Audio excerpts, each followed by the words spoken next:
고대 그리스의 철학자 플라톤은 향연이라고 하는 그의 작품에서 동성애를 주장했습니다.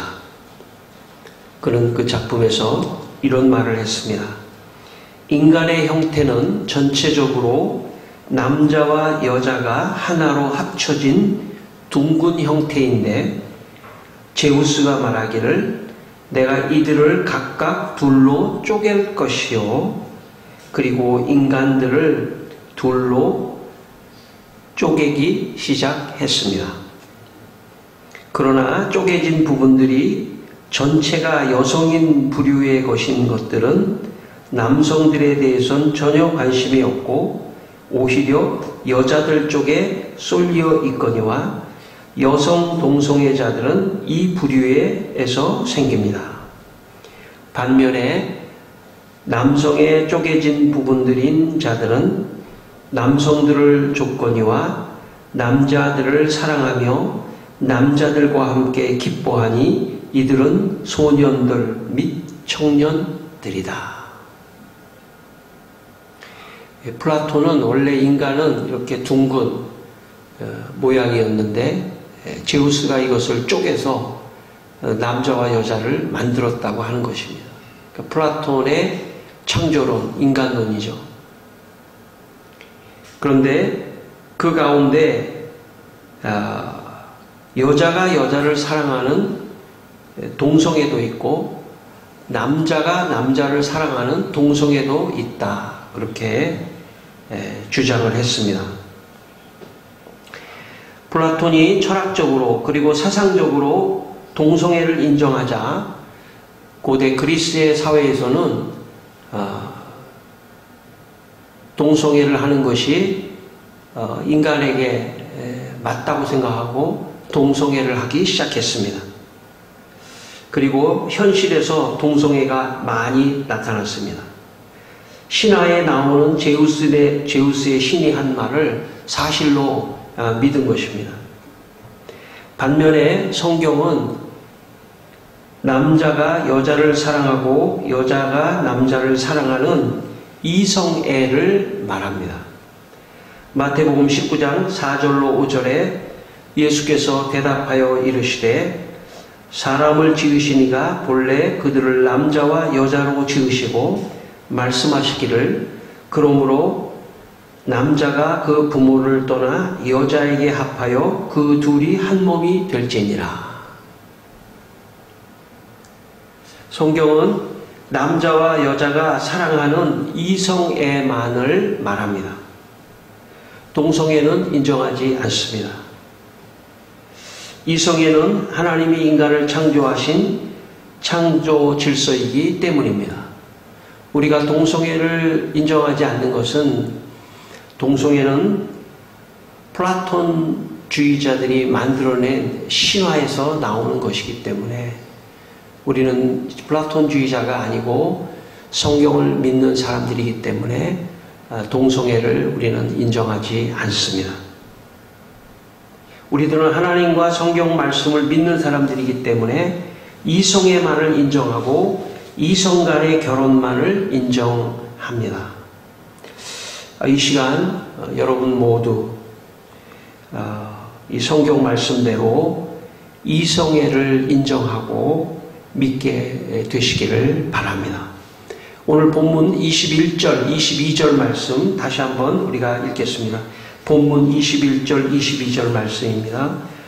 여호와 하나님이 아담을 깊이 잠들게 하시니 잠들매 그가 그 갈빗대 하나를 취하고 살로 대신 채우시고 여호와 하나님이 아담에게 취하신 그 갈빗대로 여자를 만드시고 그를 아담에게로 이끌어 오시니.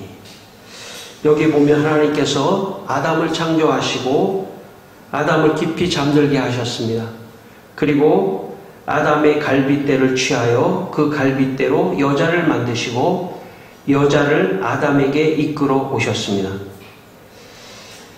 하나님이 여자를 아담에게 이끌어 오셨다는 것은 남자와 여자가 만나서 결혼을 하도록 그렇게 이끌어 주셨다는 그런 뜻입니다. 남자와 여자가 서로 사랑을 하도록 그렇게 이끌어 주신 것입니다. 하나님께서 짝을 지어 주셨는데 그 짝은 남자와 여자를 하나의 짝으로 지어 주셨다는 것입니다.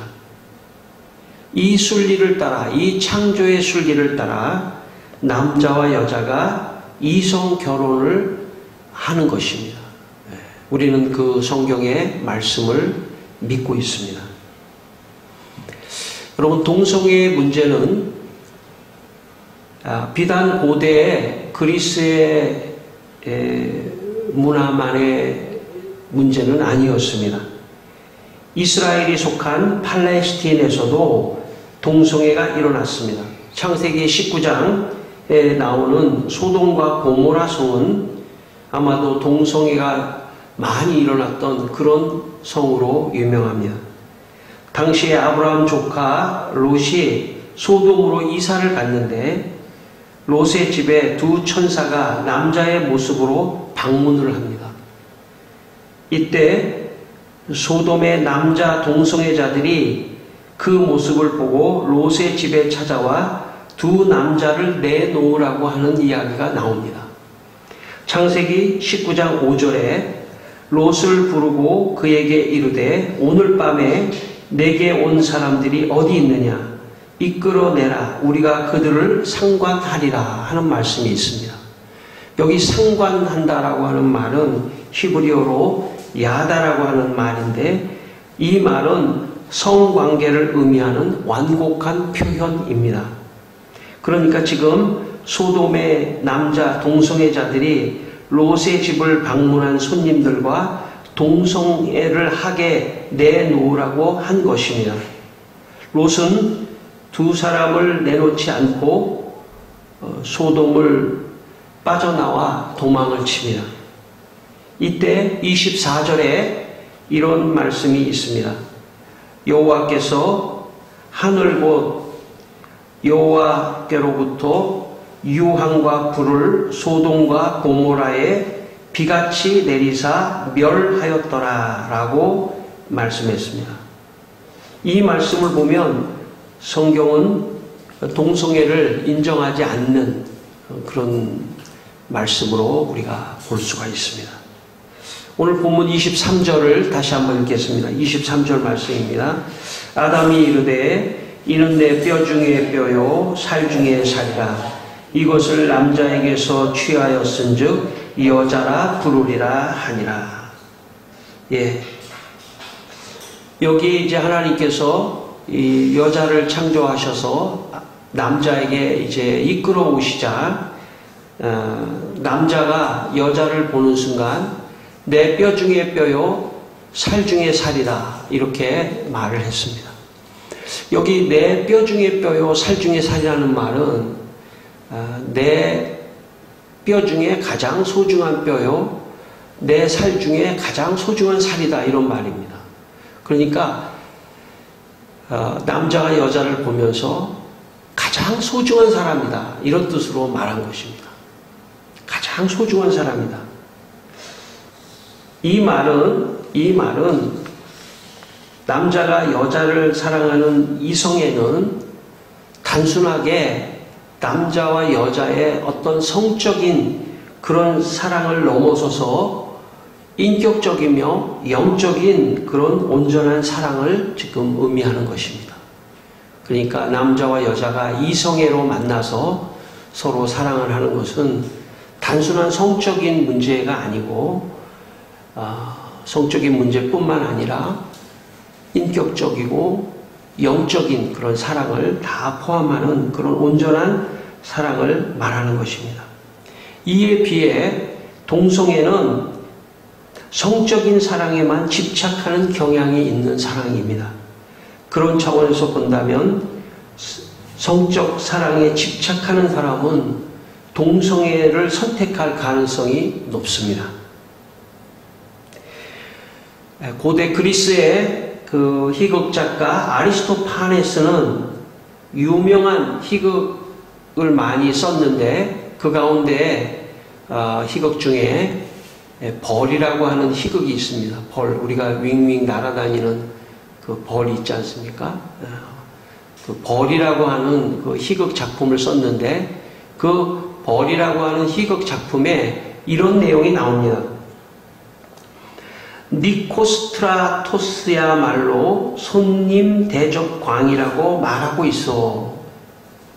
그러나 천만의 말씀, 니코스트라토스 그분은 손님을 좋아하지 않아요.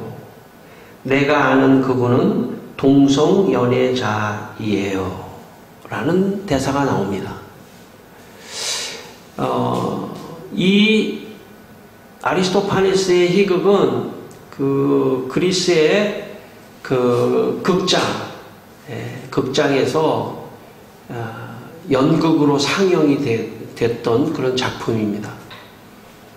그러니까 아마 연극 배우들이 이 작품을 연극하면서 연극을 이제 극장에서 연극을 할 때 아마 수만 명의 사람들이 극장에 와서 이 대사를 들으면서 아마도 손뼉을 치며 박장대소하고 웃으며 그 대사를 들었을 것입니다.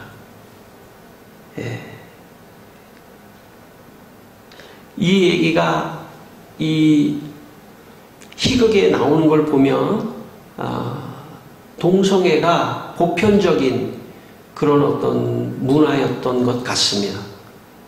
그러면서도 동성애자를 웃음거리의 소재로 삼고 조롱하는 걸 보면 그렇게 환영을 한 것 같지는 않습니다.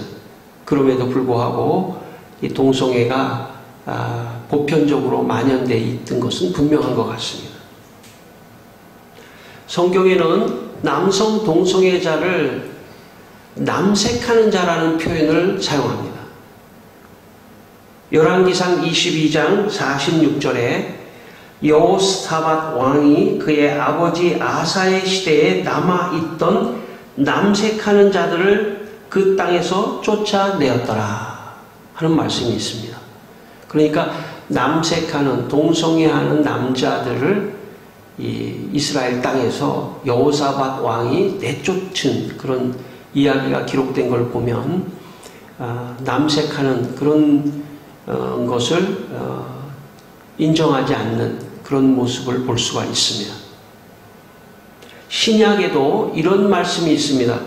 고린도전서 6장 9절에 불의한 자가 하나님의 나라를 유혹으로 받지 못할 줄을 알지 못하느냐. 미혹을 받지 말라. 음행하는 자나 우상 숭배하는 자나 간음하는 자나 남색하는 자나 모두 하나님의 나라를 유혹으로 받을 수 없다. 그렇게 말씀합니다. 여기 남색하는 자, 남자 동성애자는 하나님의 나라를 유혹으로 받을 수 없다고 말씀하고 있습니다. 그러므로 하나님의 나라를 유혹으로 받을 우리 믿는 자들은 남색하는 이 동성애하는 것을 우리는 하지 않습니다. 우리 하나님을 믿는 사람들은 동성애를 하지 않습니다. 우리는 이성애를 하는 것을 성경의 가르침이라고 그렇게 믿고 있습니다. 오늘 본문 24절 마지막 말씀 24절을 읽겠습니다. 24절 같이 한번 읽겠습니다. 이러므로 남자가 부모를 떠나 그의 아내와 합하여 둘이 한 몸을 이룰지로다. 예. 여기 보니까 남자가 그 부모를 떠나 그의 아내와 합하여, 여기 그의 아내와 합한다는 얘기는 남자와 여자가 결혼을 한다는 그런 뜻입니다. 남자와 여자가 결혼을 하는 것. 그래서 남자와 여자가 결혼을 해서 한 몸을 이루는 것. 이것이 하나님께서 만들어 놓으신 창조 질서의 가장 중요한 내용입니다. 그래서 우리는 하나님과 성경을 믿기 때문에 성경이 말씀하시는 이런 이성혼, 이성애를 우리는 인정하고 그것을 따르는 것입니다. 여러분, 그래서 성경은 남자의 갈비뼈로 여자를 만들었기 때문에 사람은 남자와 여자가 결혼을 할 때 그때 참 온전한 한 몸을 이룬다고 말할 수가 있습니다. 그래서 남자와 여자의 결혼이 성경이 말하고 있는 결혼관이다 하는 것을 여러분 마음에 간직하게 되시기를 바랍니다. 여러분, 그리스 신화 중에 오이디푸스 신화라고 하는 신화가 있습니다. 이 오이디푸스의 신화는 최초의 동성애가 시작되었다고 하는 그 신화입니다. 오이디푸스의 아버지 라이우스가 어느 날 펠롭스라고 하는 왕이 있는 궁전으로 가게 됩니다. 근데 펠롭스 왕이 있는 궁전에 보니까 펠롭스 왕의 아들이 있는데 너무나 잘생기고 너무나 아주 소년, 청년인데 너무나 아름답게 생겼습니다. 그래서 오이디푸스 아버지 라이우스가 이 아들을 납치해서 이 아들과 동성애를 하게 됩니다. 이것을 신화에서는 실제로 신화에 나타난 최초의 동성애라고 얘기합니다. 화가 난 펠롭스 왕이 오디푸스 아버지 라이오스를 저주하기 위해서 가슴과 발은 사자이며 날개는 맹금류 괴물인 어두운 예언녀 스핑크스를 보내서 저주를 하는 그런 이야기가 신화에 나옵니다. 다 신화죠, 신화. 신화에 나오는 동성애. 그 동성애를 사람들이 실제라고 생각하고 우리의 삶에서도 그게 가능하다고 생각하고 동성애를 따라하기 시작했던 것입니다. 그리스 신화에서 시작된 동성애가 플라톤이라고 하는 대학자를 거치면서 철학적으로, 사상적으로 지원을 받고 사상적으로 지지를 받으면서 현실 세계에서 이 동성애를 아주 당연한 것처럼 그렇게 사람들이 하기 시작했습니다. 마침내 그리스 문화를 흠모하던 그리스 문화를 로마가 가장 흠모했거든요. 그리스 문화를 흠모하던 로마에 가서 이 동성애는 꽃을 피고 극에 달합니다. 그래서 성경 로마서 1장 26절로 27절에 보면 이렇게 기록되어 있습니다. 이 때문에 하나님께서 그들을 부끄러운 욕심에 내버려 두셨으니 곧 그들의 여자들도 순리대로 쓸 것을 바꾸어 영리로 쓰며 그와 같이 남자들도 순리대로 여자 쓰기를 버리고 서로 향하여 음욕이 불일듯 하매 남자가 남자와 더불어 부끄러운 일을 행하여 그들의 그릇됨에 상당한 보응을 그들 자신이 받았느니라 라고 말씀합니다. 이걸 보면 로마에는 그리스보다 훨씬 더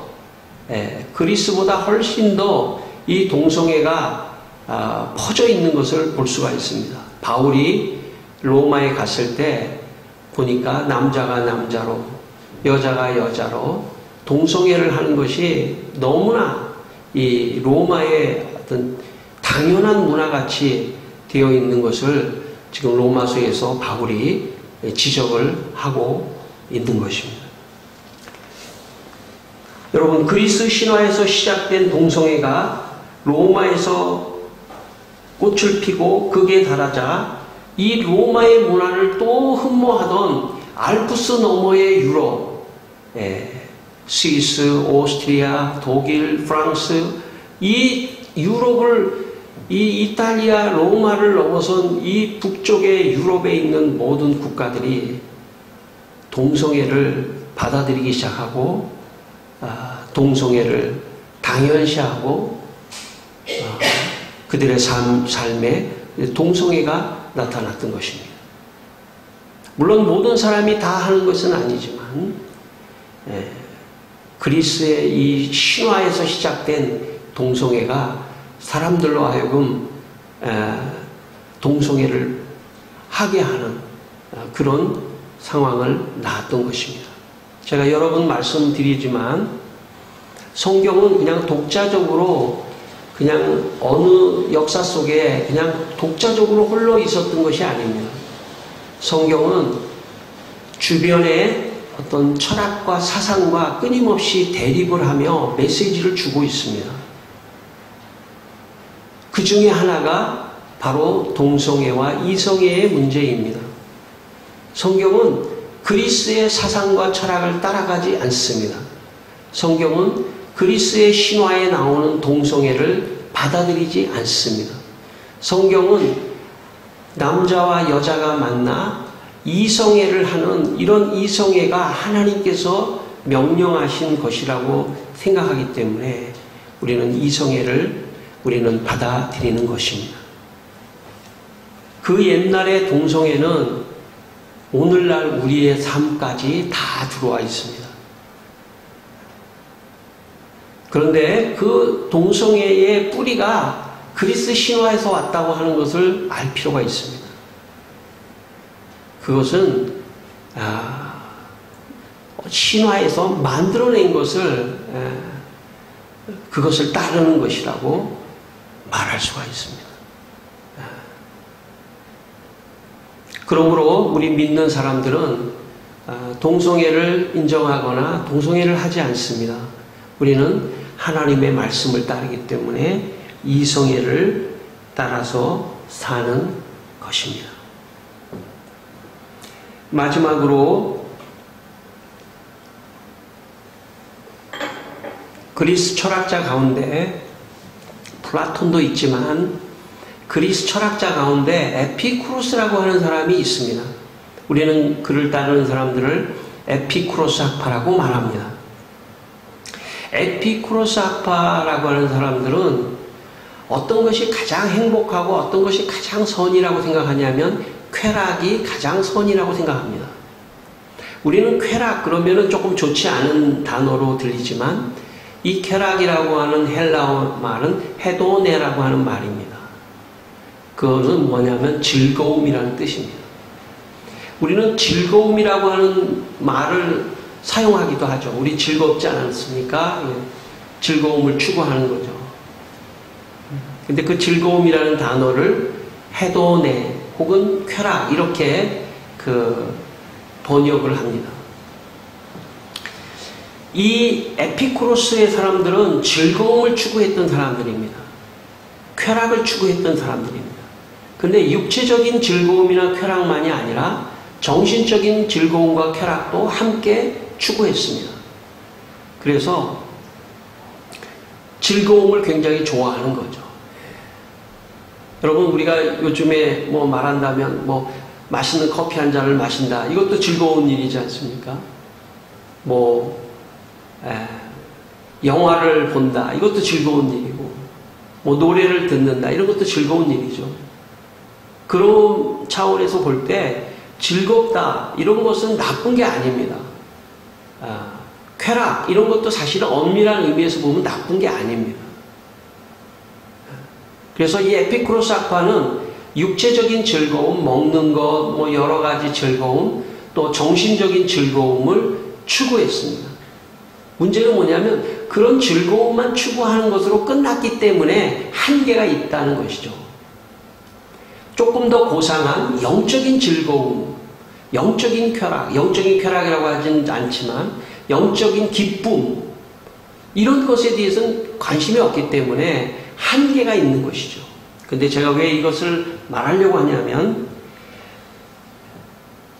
즐거움과 쾌락을 추구했던 에피쿠로스 사람들은 동성애를 하지 않았습니다.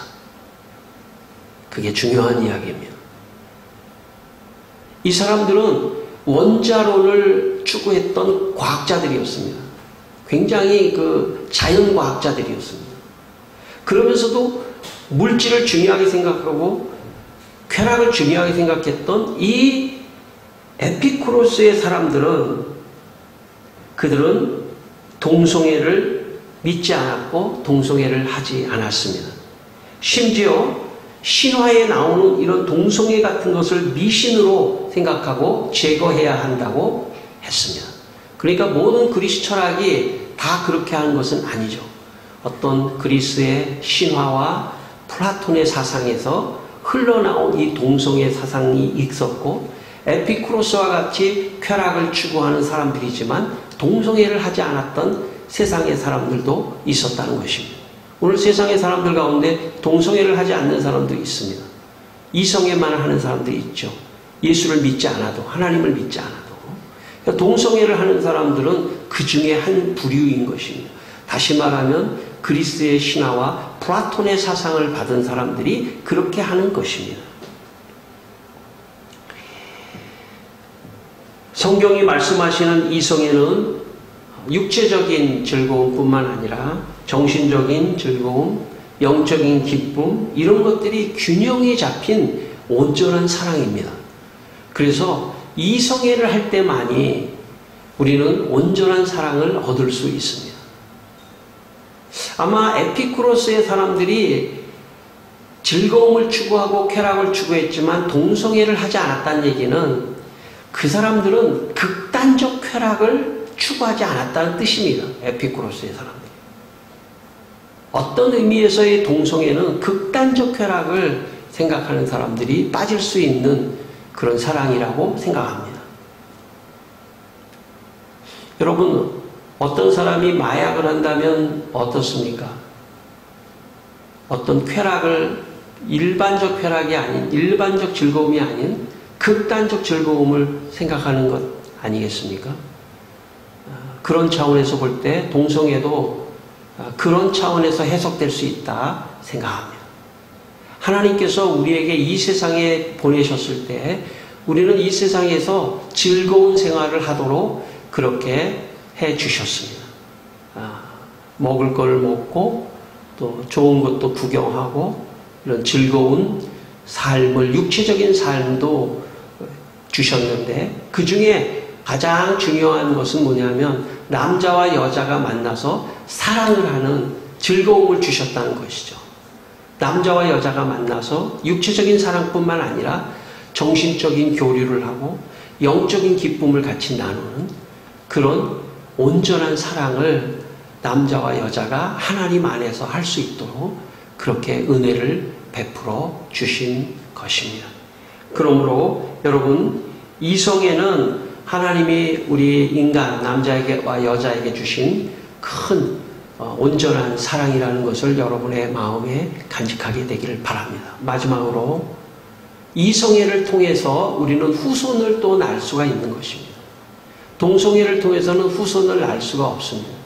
이성애를 통해서만 후손을 낳을 수 있습니다. 하나님께서 생육하고 번성하라고 하는 하나님의 뜻을 실현할 수 있는 길이 있다면 이성애를 갖는 것입니다. 우리가 우리의 자녀들에게도 이런 말씀이 필요하다 생각합니다. 그래서 왜냐하면 시대가 하도 이 동성애와 이성애의 문제가 많이 대두가 되기 때문에 이성애를 통해서 후손도 하나님께서 생육하고 번성하는 그런 역사도 하나님이 원하시는 것입니다. 오늘 이 시간 여러분의 마음속에 하나님께서 이성애를 하라고 하는 우리 믿는 자들이 이성애를 가지고 이성애를 하라고 여러분 마음에 믿고 살아가게 되시기를 주의 이름으로 축원합니다. 기도하겠습니다. 우리 다 함께 기도하겠습니다. 하나님 아버지, 하나님께서 주신 모든 남자와 여자가 다 하나로 사랑하고 한 마음으로 사랑해서 주님이 온전한 사랑을 느끼고 육체적이고 정신적이고 영적인 기쁨을 누리는 이런 이성애의 사랑을 우리가 하고 우리 또 자녀들도 하게 하여 주시고 또 우리 자녀들이 또 이성애의 사랑을 통해서 또 자녀들도 낳게 하시고 후손들도 낳을 수 있도록 도와주시기를 원합니다. 사랑하는 주님, 오늘도 우리 교회 안에 주님, 우리는 하나님을 믿고 성경을 믿는 사람들입니다. 다 우리 자녀들이 또 우리 모두가 다 이성애를 믿고 인정하고 나아가는 사람들이 될 수 있도록 주님께서 축복하여 주시옵소서. 하나님 아버지, 이 시간 우리 성도들이 동성애는 그리스 신화에서 나온 것으로 알고 동성애를 따르지 말고 성경이 가르쳐 주신 남자와 여자가 사랑하는 이성애를 따르며 살게 하여 주시옵소서. 예수님의 이름으로 기도드립니다. 아멘.